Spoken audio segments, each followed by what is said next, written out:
KPSD and Residential School Karimnagar, IIT JEE NEET Foundation, Nursery to 9th అడ్మిషన్లు జరుగుతున్నవి.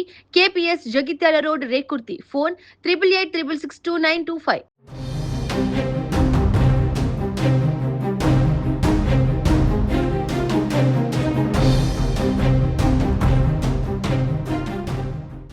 ప్రభుత్వ కార్యాలయాల్లో లంచాలు లేనిది పని జరగడం లేదు. సో ఒక పక్క ఏసీబీ అధికారులు వరుసగా దాడులు చేస్తున్నా కూడా రోజుకి ఎక్కడో ఒక చోట మళ్ళీ అవినీతి అధికారులు పట్టుబడుతూనే ఉన్నారు. ఈ ఇయర్లో చూసుకుంటే ఇప్పటికే దగ్గర 11 కేసులు నమోదయ్యాయి. 17 మంది అవినీతి అధికారులు పట్టుబడ్డారు. సో అంటే లంచాలు ఎంత రేంజ్లో తీసుకుంటున్నారో మనం అర్థం చేసుకోవచ్చు.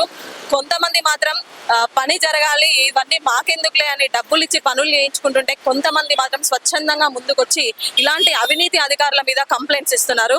సో ఏసీబీ కూడా ఒకప్పటిలా కన్నా ఇప్పుడు రైడ్స్ చాలా ఎక్కువగా చేస్తుంది. మన ఉమ్మడి జిల్లాలో చూసుకుంటే 2 days బ్యాక్ జగిత్యాల జిల్లాలో చూసుకుంటే ఒక రైతు తన సొంత పొలంలో సాగు చేసిన టేకుని తరలించడానికి ఫారెస్ట్ రేంజ్ ఆఫీసర్ మొయినుద్దీన్ సంప్రదిస్తే 2 లక్షలు డిమాండ్ చేశారంట.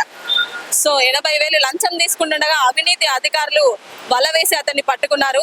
ఈ ఘటన జరిగి ఒక్కరోజు గడవక ముందే నిన్న ఉమ్మడి కరీంనగర్ జిల్లా సైదాపూర్ మండలంలో ఏదైతే ఒక రైతు తన వ్యవసాయ భూమిని సర్వే చేయడం కోసం అడిగితే సర్వేయర్ దగ్గర 25,000 డిమాండ్ చేసి 10,000 లంచం తీసుకుంటుండగా ఏసీబీ అధికారులు వల్ల పన్ని పట్టుకున్నారు. సో రోజుకొకరు ఇలా ఏసీబీ అధికారులకు పట్టుబడుతున్నా కూడా ఇలాంటి లంచగొండిల్లో మాత్రం ఎలాంటి మార్పు లేదు.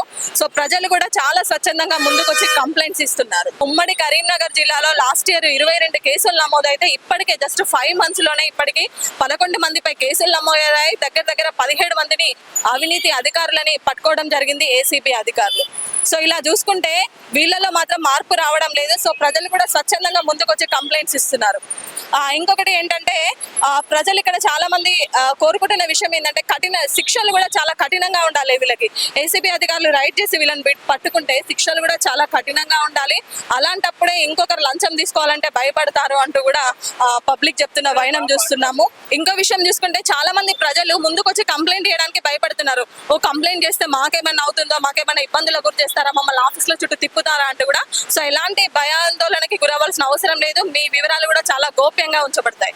సో ఎవరైనా వెంటనే అవినీతి కనుక మీకు ఎక్కడైనా లంచం అడిగినా ప్రభుత్వ కార్యాలయాల్లో చిన్నదైనా పెద్దదైనా ఎలాంటి లంచం అడిగినా కూడా మీరు వెంటనే టోల్ ఫ్రీ నెంబర్ 1098కి కాల్ చేసి స్వచ్ఛందంగా మీరు కంప్లైంట్ ఇవ్వచ్చు.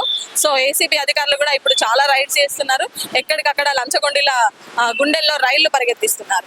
సో ఇలాంటి అవినీతి అధికారుల భరతం పట్టాలంటే ప్రజల్లో కూడా ప్రశ్నించే తత్వం మొదలవ్వాలి.